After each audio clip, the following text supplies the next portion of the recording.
안녕하세요. 오늘 아침 묵상의 자리에 나오신 여러분 환영합니다. 귀한 자리, 오늘도 하나님 말씀 붙잡고 하루를 믿음으로 살았으면 좋겠습니다. 하나님 말씀 창세기 31장 21절에서 35절 말씀입니다. 그가 그의 모든 소유를 이끌고 강을 건너 길르앗 산을 향하여 도망한 지 3일 만에 야곱이 도망한 것이 라반에게 들린지라. 라반이 그의 형제를 거느리고 7일 길을 쫓아가 길르앗 산에서 그에게 이르렀더니 밤에 하나님이 아람 사람 라반에게 현몽하여 이르시되 너는 삼가 야곱에게 선악간에 말하지 말라. 라반이 야곱을 뒤쫓아 이르렀으니 야곱이 그 산에 장막을 친지라. 라반이 그 형제와 더불어 길르앗 산에 장막을 치고 라반이 야곱에게 이르되 내가 나를 속이고 내 딸들을 칼에 사로잡힌 자같이 끌고 갔으니 어찌 이같이 하였느냐? 내가 즐거움과 노래와 북과 수금으로 너를 보내겠거늘 어찌하여 내가 나를 속이고 가만히 도망하고 내게 알리지 아니하였으며 내가 내 손자들과 딸들에게 입맞추지 못하게 하였으니 내 행위가 참으로 어리석도다. 너를 해할 만한 능력이 내 손에 있으나 너희 아버지의 하나님이 어젯밤에 내게 말씀하시기를 너는 삼가 야곱에게 선악간에 말하지 말라 하셨느니라. 이제 내가 내 아버지 집을 사모하여 돌아가려는 것은 옳거니와 어찌 내 신을 도둑질하였느냐? 내가 생각하기를 외삼촌의 딸들을 내게서 억지로 빼앗으리라 하여 두려워하였음이니이다. 외삼촌의 신을 누구에게서 찾든지 그는 살지 못할 것이요 우리 형제들 앞에서 무엇이든지 외삼촌의 것이 발견되거든 외삼촌에게로 가져가소서. 야곱은 라헬이 그것을 도둑질한 줄을 알지 못함이었더라. 라반이 야곱의 장막에 들어가고 레아의 장막에 들어가고 두 여종의 장막에 들어갔으나 찾지 못하고 레아의 장막에서 나와 라헬의 장막에 들어가매 라헬이 그 드라빔을 가져 낙타 안장 아래에 놓고 그 위에 앉은지라. 라반이 그 장막에서 찾다가 찾아내지 못하매 라헬이 그의 아버지에게 이르되 마침 생리가 있어 일어나서 영접할 수 없사오니 내 주는 노하지 마소서. 라반이 그 드라빔을 두루 찾다가 찾아내지 못한지라. 야곱이 20년 동안 지냈던 라반의 집을 떠나기로 결정했습니다. 라반이 양떼의 양털을 깎는 시기 집을 떠나 있을 때에 몰래 지금 야곱이 떠나지 않습니까? 그런데 이 중요하고 긴급한 시간에 라헬이 아버지의 드라빔을 몰래 훔쳐서 떠났다라고 했습니다. 드라빔이라는 것은 당시 수메르 문명권에서 집안의 번영과 부를 가져다 준다고 믿는 개인 신상이에요. 가정의 수호신을 형상화한 작은 신상입니다. 자, 여기 사진 보시죠? 바로 이렇게 생겼습니다. 자, 그러면 라헬이 왜 아버지의 드라빔을 훔쳐서 지금 떠나고 있을까? 여러 가지 이유가 있을 수 있겠죠. 하나는 아버지처럼 라헬도 드라빔을 섬기고 싶은 마음에 그랬을 수 있습니다. 또 드라빔이 부와 번영을 가져다 주는 신으로 생각했기 때문에 욕심 많은 라헬이 부자가 되고 싶은 그러한 마음에 그랬을 수 있습니다. 또 생전 처음 아버지의 집을 떠나 먼 길을 가야 하는 라헬이 불안과 두려움에 이 수호신으로서 이 드라빔을 가지고 가고 싶었을 수가 있을 거예요. 또 라헬이 아버지가 우상 숭배하는 것을 그렇게 하지 못하도록 아예 드라빔을 제거하기 위하여 가져가는 것일 수도 있습니다. 또 이런 시각도 있어요.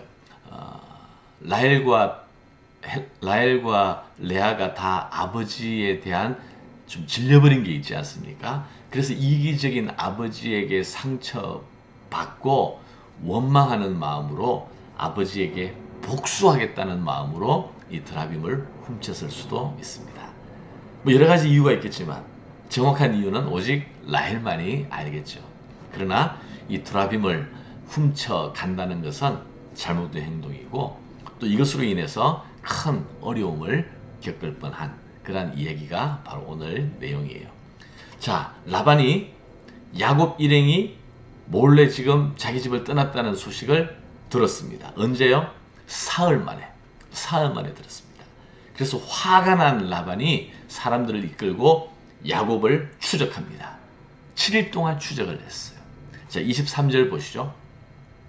라반이 그의 형제를 거느리고 7일 길을 쫓아가 길르앗산에서 그에게 이르렀더니 밤에 하나님이 아람 사람 라반에게 현몽하여 이르시되 너는 삼가 야곱에게 선악간에 말하지 말라 하셨더라.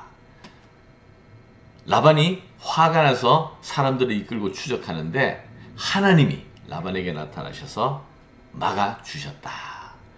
베델에서 야곱에게 나타나셔서 내가 너와 함께 할 것이고 내가 너를 지키고 보호할 것이라고 약속해 주셨지 않습니까? 과연 하나님께서 급박한 순간에 바로 라반을 막으심으로 야곱을 지키고 보호해 주셨다라는 것입니다. 자, 하나님께서 이렇게 직접 나타나셔서 라반을 막으시니까 라반이 두려움으로 야곱을 해칠 수가 없었습니다. 그러나 라반이 양보하지 않는 것 하나가 있었죠. 뭡니까? 두라빔은 내가 찾겠다. 그래서 이 야곱 일행의 모든 짐을 샅샅이 수색해서 두라빔을 찾으려고 애썼습니다. 그런데 찾아요? 못 찾아요? 못 찾았습니다. 이 두라빔이 어디에 있었어요? 야곱도 모르고 거기에 있는 누구도 모릅니다. 오직 라헬만이. 근데 두라빔이 어디에 있습니까? 라헬이 낙타를 타고 있는데 그 안장 아래에 있었어요. 라헬이 깔고 앉고 있는 거예요. 자, 여기에서 우리가 의미심장한 메시지가 있어요. 자, 여러분, 두라빔이 무엇입니까? 라반은 두라빔을 하나님처럼 여겼습니다. 숭상하고 있었어요.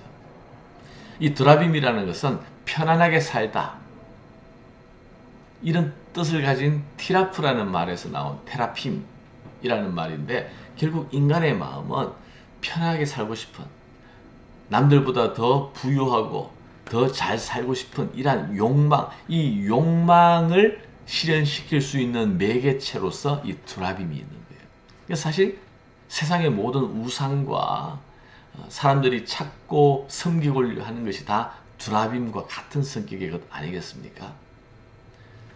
그런데 놀라운 것은 이 두라빔, 하나님처럼 라반이 섬기는 이 두라빔을 라헬이 엉덩이로 깔고 앉아 있어도 그것은 아무런 화를 가져다 주지도 애군을 가져다 주지도 행운을 가져다 주지도 복을 주지도 않고 그냥 하나의 도구이고 장식물일 뿐이었다라는 것입니다. 그러나 그것을 소유하고 섬김으로 사람들은 복을 받을 수 있다라고 착각하는 거죠. 실제로 야곱의 삶에서 야곱을 지키고 보호하시고 인도하시는 이는 두라빔이 아니라 바로 하나님이셨죠. 여러분, 오늘 다시 한번 하나님께서 우리의 삶을 지키고 인도하시고 보호하신다는 사실을 고백했으면 좋겠습니다. 여호와 하나님이 나의 피난처시요, 나의 도움이시요, 나의 능력이시요, 나의 구원자이시요, 나의 힘이시라는 그 하나님을 오늘도 나의 주로 고백하고 그 하나님의 은혜를 구하며 오늘도 하나님이 우리를 지키고 보호해 주실 것을 믿고 세상의 드라빔이 아니라 하나님만을 섬기며 살아갈 수 있는 그런 복되고 은혜로운 하루가 되기를 주님의 이름으로 축원합니다. 기도하겠습니다. 하나님 감사합니다. 세상 사람들은 자기의 욕망을 채워줄 드라빔을 찾아서 애쓰고 그것을 섬기고 헛된 우상으로 더불어 살아가고 있습니다. 하나님, 우리는 살아계신 하나님, 우리의 힘과 능력과 구원이시고 피난처가 되시니 그 하나님을 오늘도 주라 고백하며 하루를 시작합니다. 오늘도 주와 동행하는 복된 하루가 되게 인도하여 주시옵소서. 하나님만이 우리의 하나님이심을 믿습니다. 예수님 이름으로 기도하옵나이다. 아멘.